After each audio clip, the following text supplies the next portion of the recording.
I had been monitoring the dead world for 73 cycles when the impossible happened. My name is Krell, designation Observer Class 7, and I work for the Galactic Archive Commission. My job? Simple. Document extinct civilizations, catalog their ruins, and move on to the next tragedy. In 300 years of service, I had witnessed the aftermath of 42 fallen species. Humans would be number 43. Or so I thought. The planet they called Earth hung in my viewport like a bruised fruit, half its surface still glowing with residual radiation from the Torvik invasion. Those insectoid bastards had swept through this system 6 months ago, and honestly I had not expected to find anything worth documenting. The Torviks were thorough. They stripped worlds clean, consumed every living thing, and left behind nothing but bones and silence. Yet here I was, because protocols are protocols, and the Archive Commission does not skip steps, no matter how pointless they seem. Scanning for life signs, my ship's artificial intelligence announced in that irritatingly cheerful voice I had never bothered to reprogram. Probability of finding survivors, 0.003%. Yeah, just do the scan, peep. I scratched my lower mandible, already thinking about the report I would file. Standard extinction event, catastrophic warfare, recommended for historical footnote status. Another Tuesday.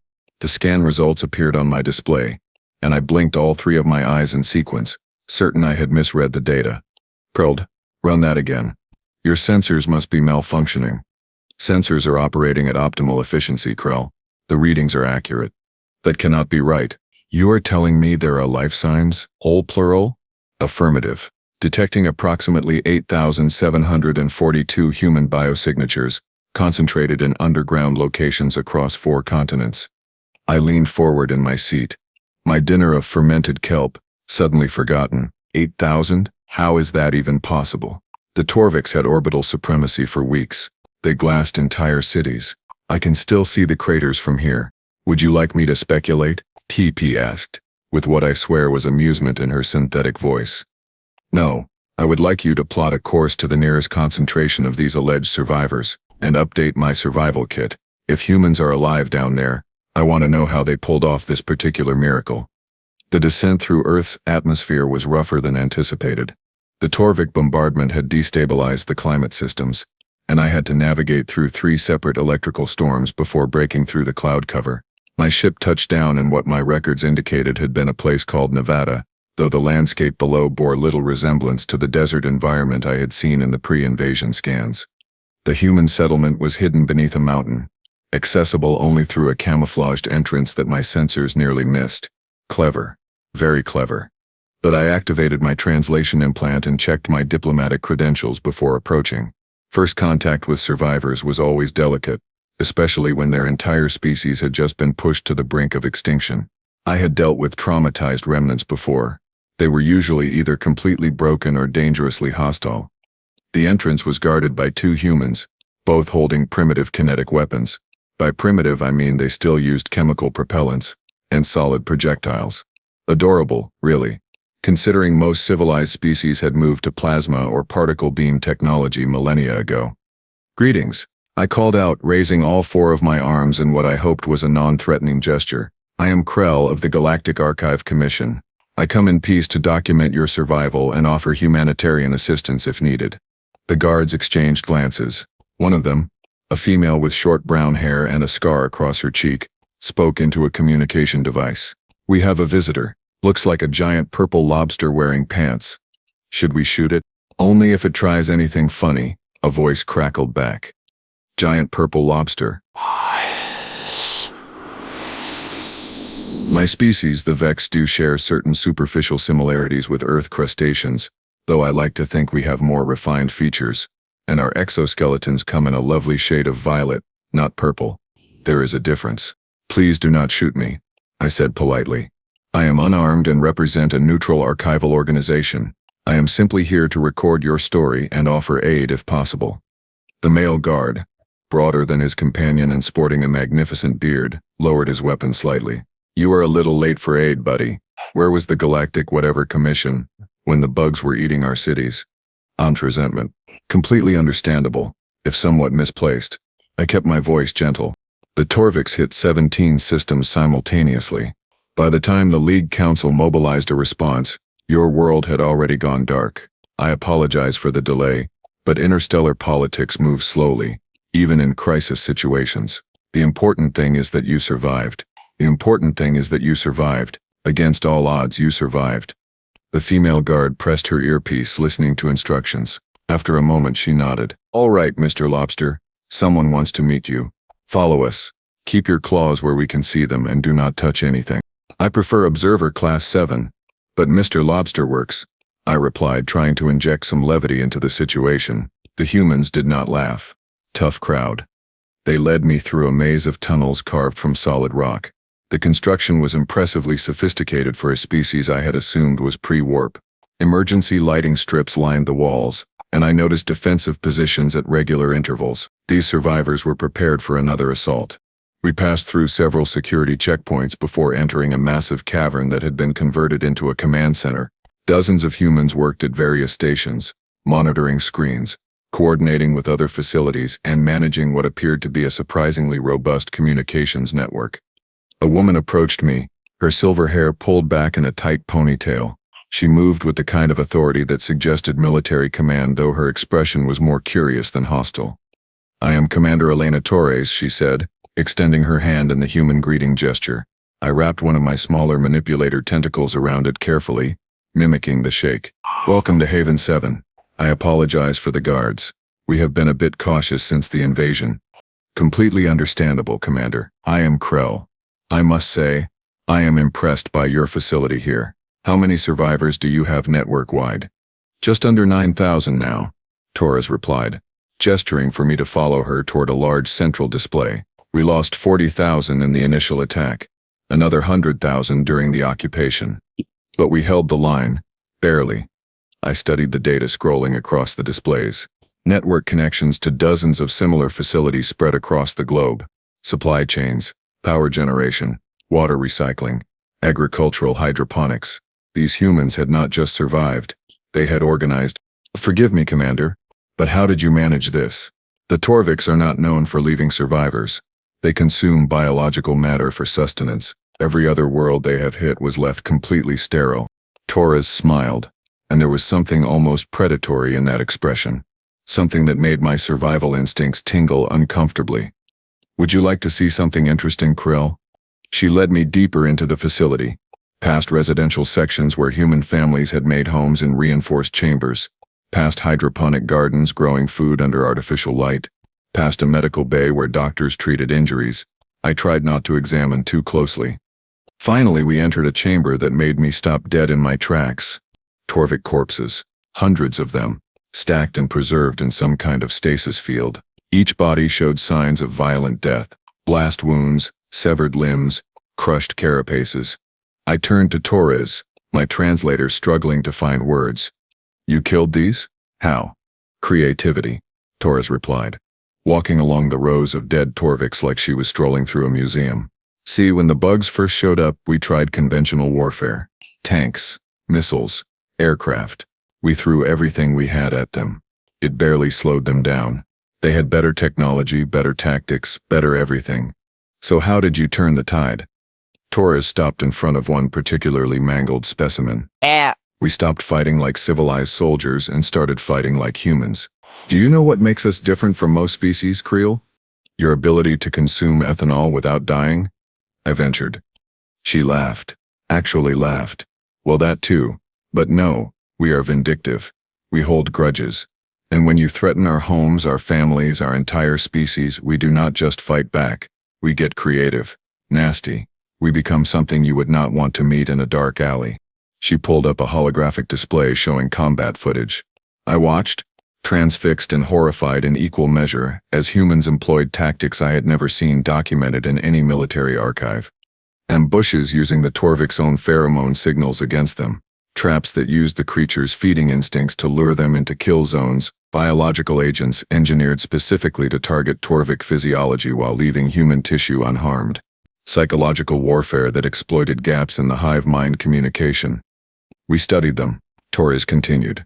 Every body we recovered we dissected and analyzed. Every battle we learned.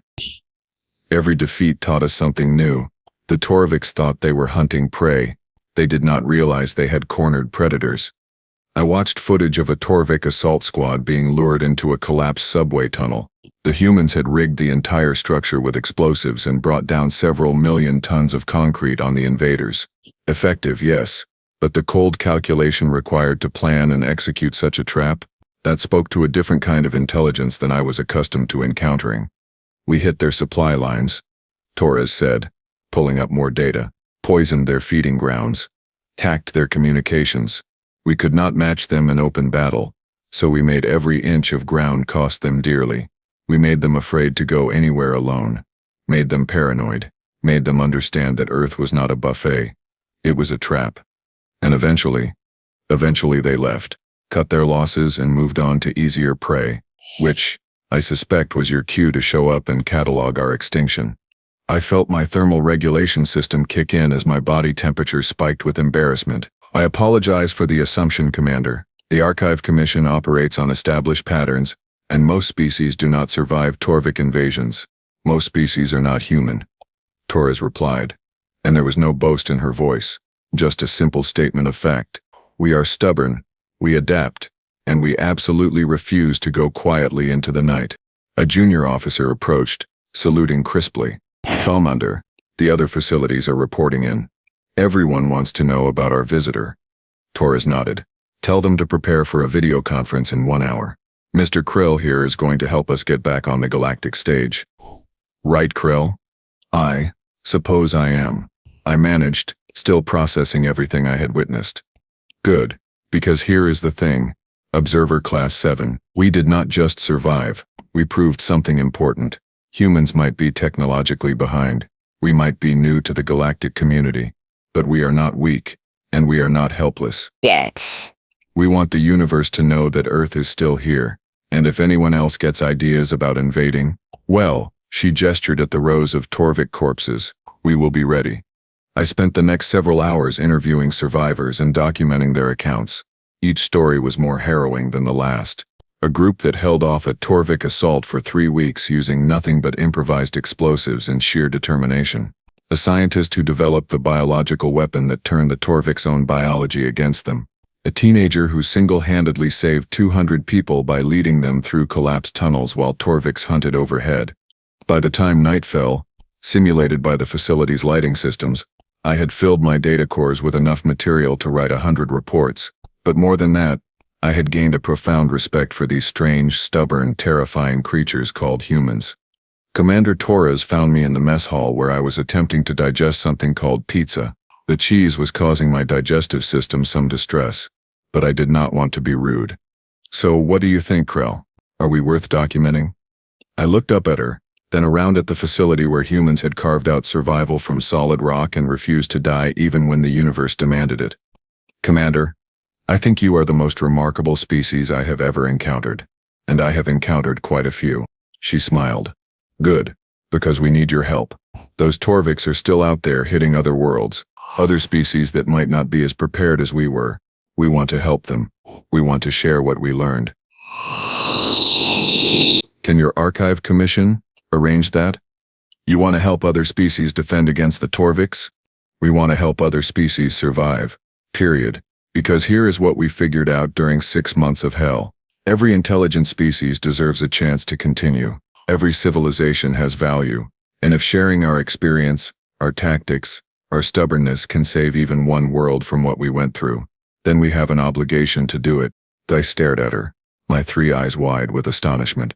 Most species that survive near extinction become isolationist, paranoid, focused only on their own survival. But humans, they wanted to share their hard-won knowledge, to help others? You are absolutely insane, I said finally. Torres laughed. Yeah, we get that a lot. So are you going to help us, or not? I thought about my mission, about the protocols I was supposed to follow, about the nice, quiet report I was supposed to file about another extinct species. Then I thought about what could happen if the galaxy learned that a species could fight back successfully against the Torviks, the hope that would inspire, the techniques that could save millions of lives. I will do better than help you, Commander. I am going to make sure every species in the galaxy knows your story. From this moment forward, humanity is not just a footnote in the archive. You are a case study in survival, a blueprint for resistance, a warning to anyone who thinks primitive means weak. Now you are talking, Lobster Man. Torres extended her hand again, and this time I shook it with enthusiasm. Behind her, on the displays showing Earth's scarred surface, I could see the first hints of dawn breaking over the horizon. Appropriate, really, because that was exactly what this was. A new dawn, not just for humanity, but for every species that had ever cowered before a stronger invader. The galaxy was about to learn what humans had always known, that surrender is not the only option, that technology does not guarantee victory, and that sometimes the most dangerous predator is not the one with the biggest teeth. It is the one that refuses to stay down. 3 months after my initial contact with Commander Torres, I found myself standing before the Galactic Council assembly, sweating fluids I did not know my species could produce. The council chamber was designed to intimidate, a massive spherical room where representatives from 247 species floated on individual platforms, arranged in concentric circles around a central presentation area. That was where I stood now, trying not to think about the fact that my next words could either revolutionize galactic defense policy or get me fired and possibly imprisoned for violating first contact protocols. Honored council members, I began, my translator amplifying my voice to reach every platform. 6 months ago, I was assigned to document the extinction of a species called humanity. What I found instead will challenge everything we thought we knew about survival, adaptation, and the nature of warfare itself. The Quillax ambassador, a floating gaseous entity named Ven, pulsed with what I recognized as skepticism.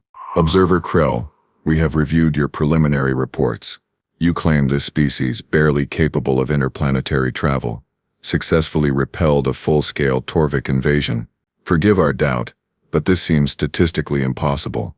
I thought so too, Ambassador Ven, which is why I spent 3 months living among the survivors, interviewing witnesses, and analyzing their combat data. I have brought one of their representatives here today to speak directly to this council. If I may introduce Commander Elena Torres of the United Human Resistance. The platform next to mine rose from below, carrying Torres in a specially designed environmental suit. She looked tiny compared to most council members, her species barely reaching half the height of the average galactic citizen, but the way she stood, shoulders back and chin raised, made her seem anything but small.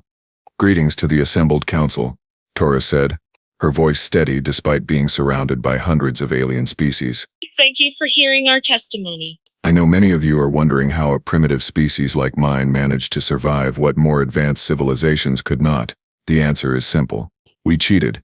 That got their attention. I could see platforms shifting, delegates leaning forward, curious despite themselves. Torres continued. When the Torviks arrived, we tried fighting by the rules. Military against military. Technology against technology. We lost. Badly. In the first month alone, they killed 60 million of us. Our armies crumbled. Our cities burned. By all conventional metrics, we should have been extinct within 6 weeks. So what changed? Asked Ambassador Thrix, a reptilian delegate from the Soros Collective. His species had lost an entire colony world to the Torviks 2 years prior. We stopped being conventional, Torres replied. We studied our enemy like they were a disease we needed to cure. Every Torvik body we recovered, we dissected. Every attack pattern, we analyzed. Every weakness we exploited. We learned that Torviks rely heavily on pheromone communication in close quarters. So we synthesized those pheromones and used them to send false signals, luring assault teams into ambushes. She pulled up a holographic display showing footage I had helped her compile. Council members watched as human soldiers used chemical markers to make Torvik warriors attack each other, mistaking their own kind for enemies. We learned that their hive ships generate massive amounts of waste heat, so we built a network of ground-based thermal cannons using salvaged materials and targeted their cooling systems. When those failed, their ships became flying ovens. We cooked them in their own vessels. More footage. A Torvik cruiser breaking apart in Earth's atmosphere. Internal fires turning it into a meteor that crashed into an abandoned city. We learned that they process organic matter in centralized digestion facilities on their ships. So we introduced a tailored virus into our own deceased, knowing they would consume the bodies. The virus spread through their food supply before they realized what was happening. 3 hive ships had to be abandoned when the infection rate hit critical levels. I watched the council members' reactions carefully. Some were impressed. Others were disturbed. The Pelton ambassador actually looked sick, his gills fluttering with distress. Using your own dead as biological weapons? That cross lines most species would not even consider. You weaponized your casualties, Ambassador Venn asked, his gaseous form swirling with what might have been horror. That is barbaric. It was necessary. Torres shot back, her voice hard. The Torviks consumed our families, our children. They turned our world into a feeding ground. So yes, we fought dirty. We fought mean. We fought with every trick, trap, and tactic we could devise, because the alternative was extinction, and we decided that was not acceptable. But the Torviks had superior technology, Threx insisted. Plasma weapons, energy shields, faster than light capability. How did you compensate for that technological gap? Torres smiled, and I recognized that predatory expression from our first meeting. Hold. We turned their technology against them. Every shield generator has to cycle. We learned the timing, and hit them during the vulnerable windows. Hold. Plasma weapons need coolant. We targeted the cooling lines. Their faster-than-light drives required specific gravitational conditions. Hold. We built gravity-well generators using their own wrecked ships as templates and trapped them in orbit. You reverse-engineered Torvik technology in the middle of a war? The question came from Ambassador Liss, an insectoid species that actually bore a superficial resemblance to the Torviks, though her people were peaceful traders. Our scientists have been studying Torvik wrecks for years without making significant progress.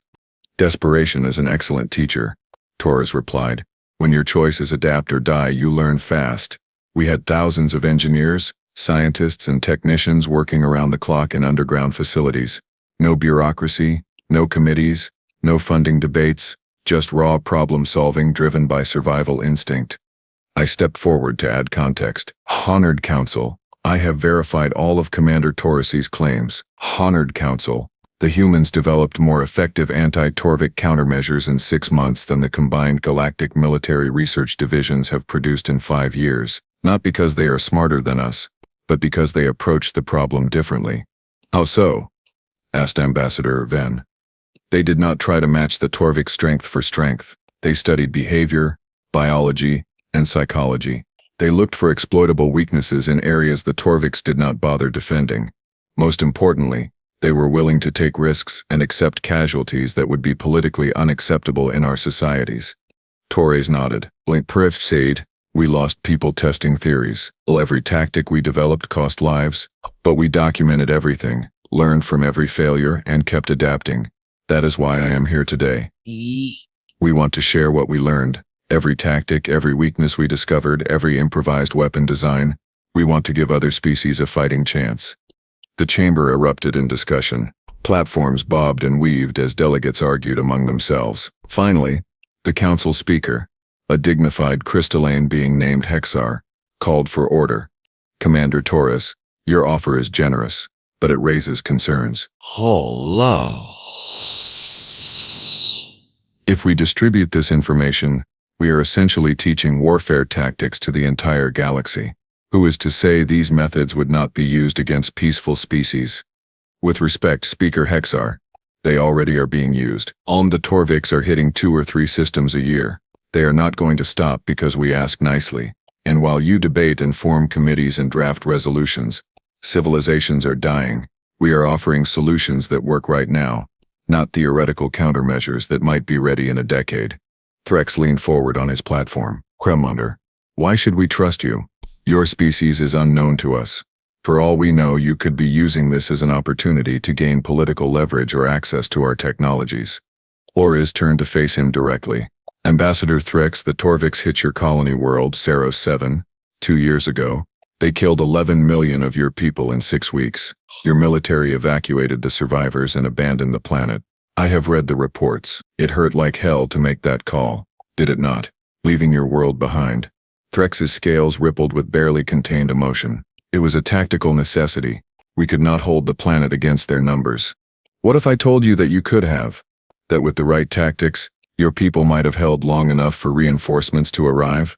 What if those 11 million lives could have been saved with information we discovered 6 months ago? Before, Tamber fell silent. Torres let that sink in before continuing. I am not here for political games or technology trades. I am here because we figured out how to hurt the bastards who tried to wipe us out. and I will be damned if I let other species suffer when we have information that could help them. You want a debate? Fine, but while you talk, the Torviks are probably invading another world right now. How many people have to die before we stop treating this like a diplomatic exercise and start treating it like the existential threat it actually is? I had to admire her directness. Most diplomats would have softened that message, wrapped it in polite language and careful phrasing. Horace just hammered it home like a kinetic weapon. The speaker Hexar's facets rotated, the crystalline equivalent of deep thought. A valid point, Commander. Very well. The Council will recess to discuss your proposal. Krell, you will remain available for technical questions about human capabilities and methods. The session ended, and Torres and I were escorted to a waiting area outside the main chamber.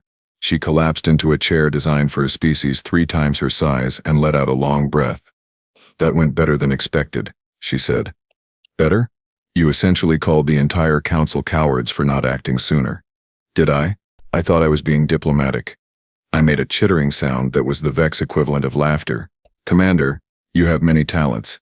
Diplomacy is not one of them. Good thing I brought you along then. She stood and walked to the window overlooking the station. Beyond the transparent aluminum, I could see dozens of ships from various species docked at different levels. This place is incredible, Krell. All these different civilizations working together. Why could they not work together to stop the Torviks? Politics, I said simply. All fear.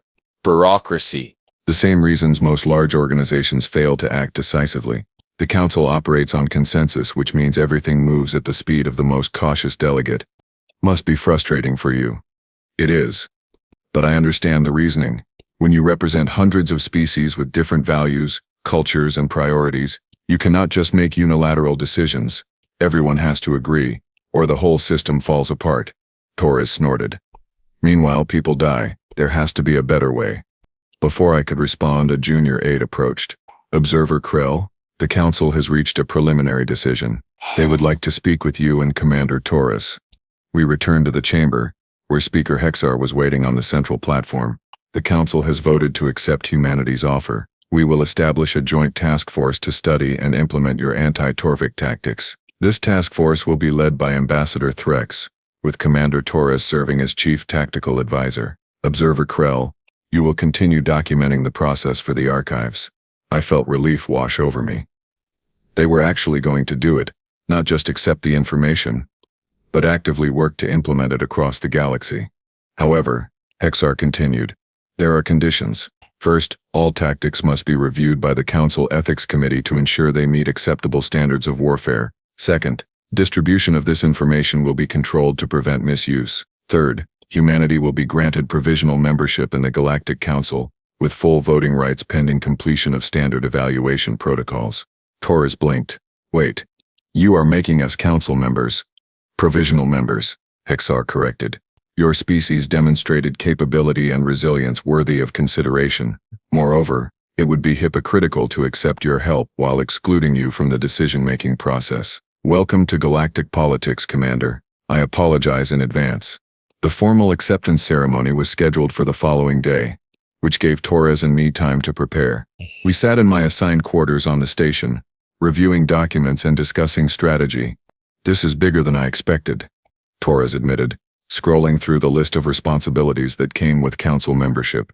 We were just trying to share information. Now we are part of the galactic government. Be careful what you wish for, I said. Council membership comes with obligations. Trade agreements, defense pacts, cultural exchanges, diplomatic protocols. Your world is about to get very busy very quickly. After 6 months of fighting for survival, I think we can handle busy. She paused, looking at me with an expression I could not quite read. Krell, why did you help us? You could have filed your report and moved on. Instead, you risked your career to bring us here. Why? I considered the question carefully, because in 300 years of documenting dead civilizations, I have seen what happens when the galaxy lets evil go unchallenged. I have cataloged the ruins of species that waited too long, hoped too much, and trusted that someone else would solve the problem. When I found humanity still fighting, still refusing to surrender despite impossible odds, I realized you were doing what the rest of us should have been doing all along, standing up, fighting back, refusing to accept extinction as inevitable. Torres smiled. Sounds like we might have made you a little bit human. Observer Class 7. A terrifying thought, I replied, but I was smiling too. The next morning I watched from the gallery as Commander Elena Torres stood before the Galactic Council and took the oath of provisional membership on behalf of humanity. It was a historic moment, though I suspect most species did not fully grasp the significance yet. They would soon, because humanity was not just joining the Council. They were changing it. Already, I could see the ripple effects.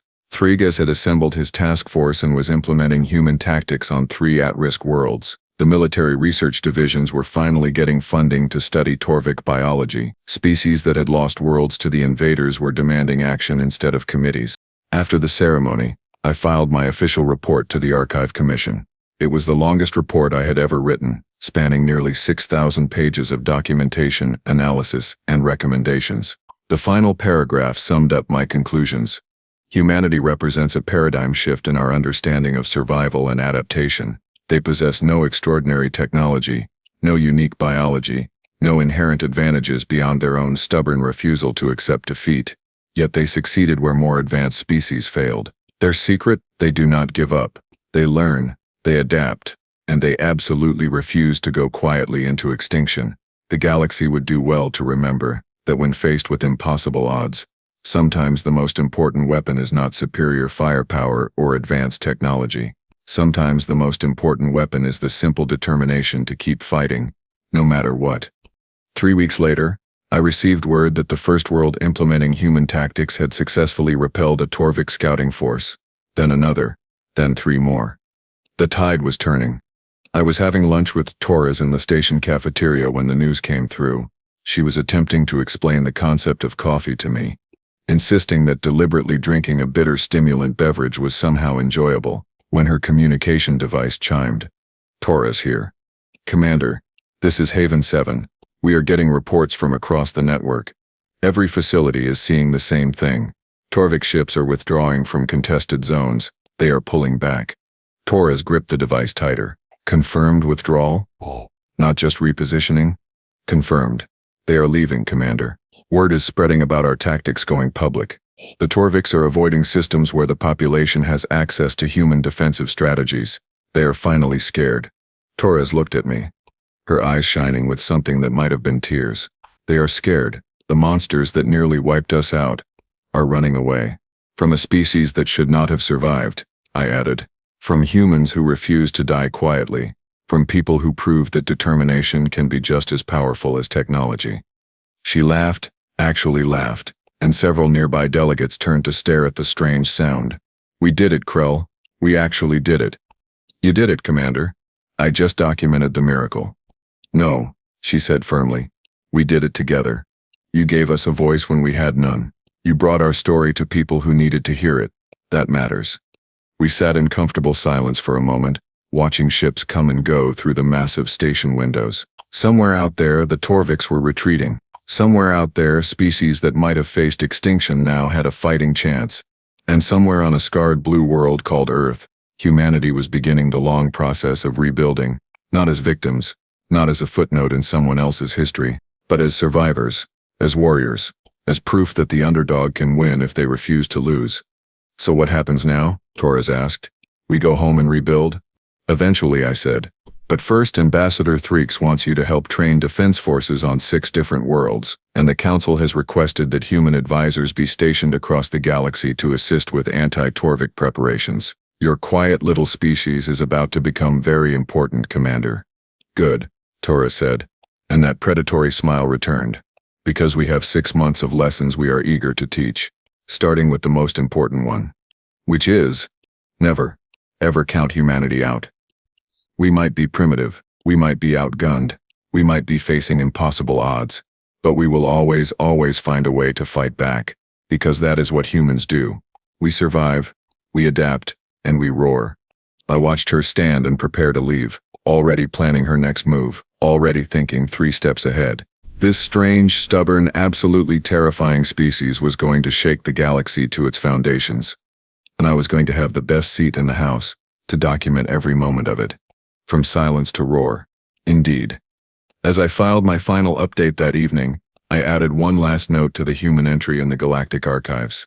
It read simply, Status: active. Threat level: extreme to hostile forces. Recommended approach: diplomatic cooperation. Warning: do not threaten this species. They do not negotiate with existential threats. They eliminate them. 300 years of documenting extinctions. And finally, I got to write a different kind of story. A story about the species that refused to die. A story about humanity. And frankly, I could not wait to see what they did next.